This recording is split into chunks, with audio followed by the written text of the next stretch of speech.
Now, any sort of chart you create in Excel, we can go ahead and save this spreadsheet, and that'll save the chart for us. We can open back up and the chart will still be there. If you happen to go back to your sheet and modify any of this information like I showed you a moment ago, the chart would also be modified.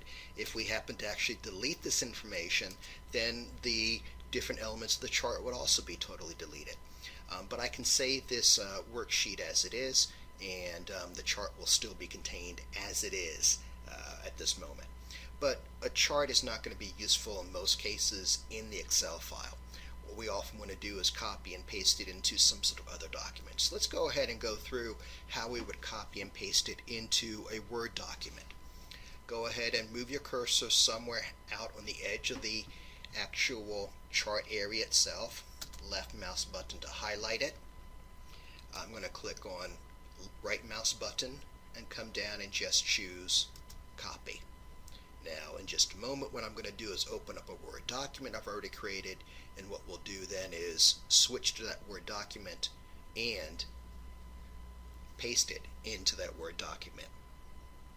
Presto, here is our Word document. I've already created a memo that you see here, and you can read down through what the memo actually says. It just reports this information that we have plotted here. And you notice I have a gap here between two of my paragraphs. Well, I'm going to place the chart right into that area.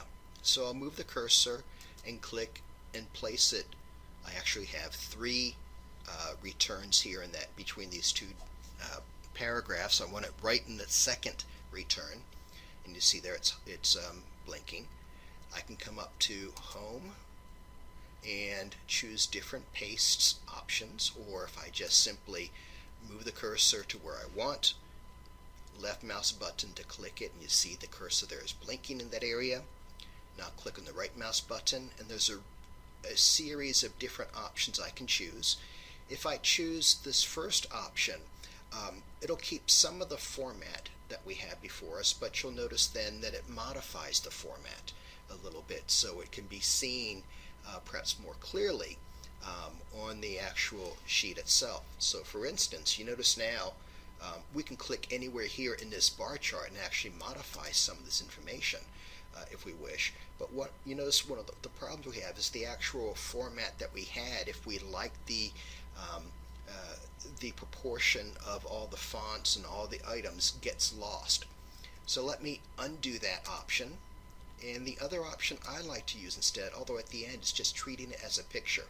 If it was exactly the way I wanted, I'll just click on that picture option, but you notice now it's too large to be displayed here. Or we can very easily click and drag to scale it down. Click on the upper corner. Now I'm just going to, like you would for any Word object, start to bring it down. I like to make it about 4.5 inches wide, let's say. And there, it's about 4.5 inches wide. You notice now the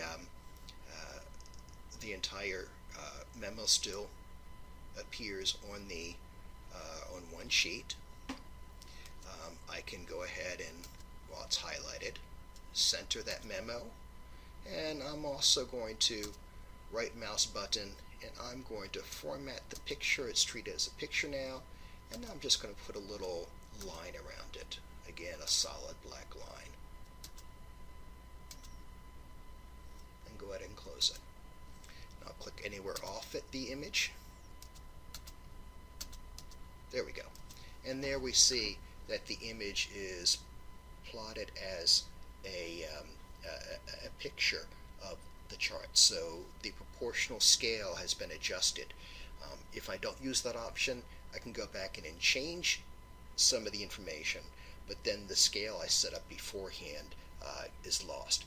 Now if this information is too small, we'd want to do one of two things. Either use one of the other paste options, so I can go in and actually modify the text to make it larger, or go back to the original worksheet where the chart is stored there and actually change the information on that chart and then copy it back in again. Let's go back up and do a print so we can see, and here's what it looks like.